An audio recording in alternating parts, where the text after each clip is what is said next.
కృష్ణా నది మొన్న 11,40,000 క్యూసెక్కుల అత్యధిక వరద ప్రవాహం చుట్టుముట్టినటువంటి పరిస్థితిలో ఏదైతే పడవలు కొట్టుకొచ్చి అందులో ప్రత్యేకించి ఏదైతే కౌంటర్ వెయిట్ని ఢీకొని ఏదైతే కౌంటర్ వెయిట్లు 3 ఏదైతే నష్టపోయినటువంటి స్థితిలో మన ఇంజనీర్లు అదేవిధంగా కన్నయ్య నాయుడు గారి యొక్క సహకారంతో 15-20 రోజులు పట్టేటువంటి సమయాన్ని 5 రోజుల్లోనే సక్సెస్ఫుల్గా కౌంటర్ వెయిట్ని నిర్మాణం చేసి బిగించడం జరిగింది.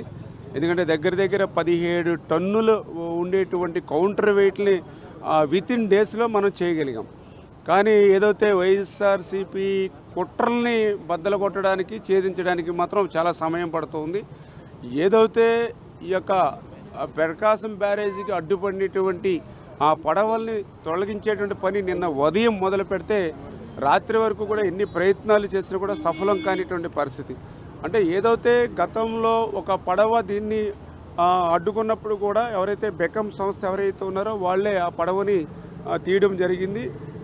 దానికి మించినటువంటి క్రేన్స్ భారీ వాహనాలు పట్టుకొచ్చి నిన్న పడవల్ని లాగడానికి ప్రయత్నం చేస్తే సాధ్యం కాల.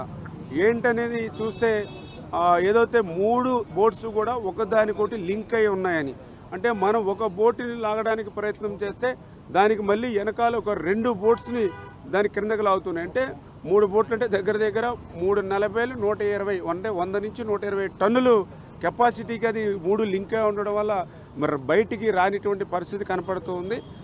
అంటే ఎంత దుర్మార్గం అని అనిపిస్తూ ఉంది. ఎందుకంటే ఏదో ఒక బోటు వచ్చిందంటే ఏదో యాదృచ్ఛికంగా వచ్చింది అని అనుకోవచ్చు, లేదా బోటు వెనకాల బోటు ఒక 10 నిమిషాలు, అరగంట, గంట, ఒక పూట తేడాగా వచ్చిందన్న యాదృచ్ఛికంగా వచ్చింది అనుకోవచ్చు. కానీ 3 పడవలు ఒకే లంకె కింద కట్టి రావడం, ఆ 3 పడవలు అంటే 40 టన్నుల సామర్థ్యాన్ని అలా 120 టన్నుల సామర్థ్యాన్ని పెంచుకునేటువంటి పరిస్థితి రావడం నిజంగా తలుచుకుంటేనే భయం వేస్తుంది. ఎందుకంటే ఏదైతే కౌంటర్ వెయిట్ని తాకితేనే కౌంటర్ వెయిట్ 2 ముక్కలైంది.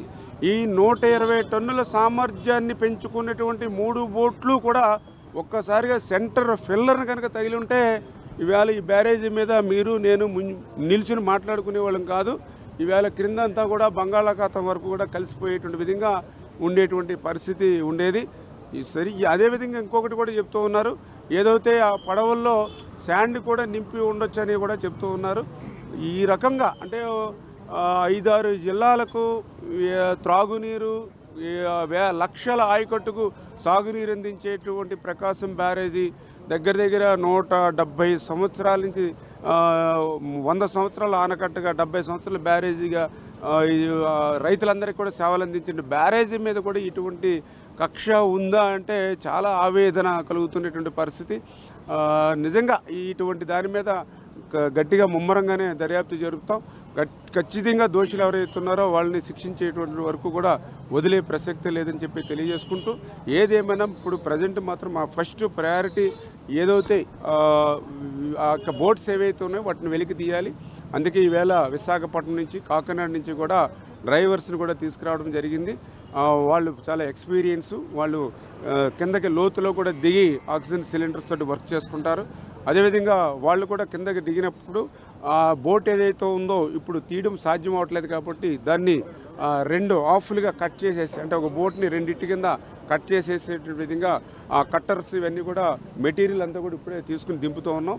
ఆ మెటీరియల్ అంతా కూడా కింద ఉపయోగించుకుని ఆ బోట్ని 2 పార్ట్స్గా కట్ చేసేసి ఆ కట్ చేసినటువంటి బిట్ని కూడా మనం పైకి తీసుకురావడానికి ఎయిర్ బెలూన్స్ ఆ టెక్నాలజీని కూడా ఇప్పుడు ఒక్కొక్క ఎయిర్ బెలూన్ కూడా ఒక 10 టన్నుల వరకు కూడా పైకి, అంటే కింద ఉన్నటువంటి దాన్ని కొంచెం వాటర్ లెవెల్కి కొద్దిగా పైకి లిఫ్ట్ చేయగలిగితే మనం సైడ్ నుంచి ఏదైతే క్రేన్స్ మనం పెట్టుకుని దాన్ని లాక్కోవడానికి అవకాశం ఉంటుంది.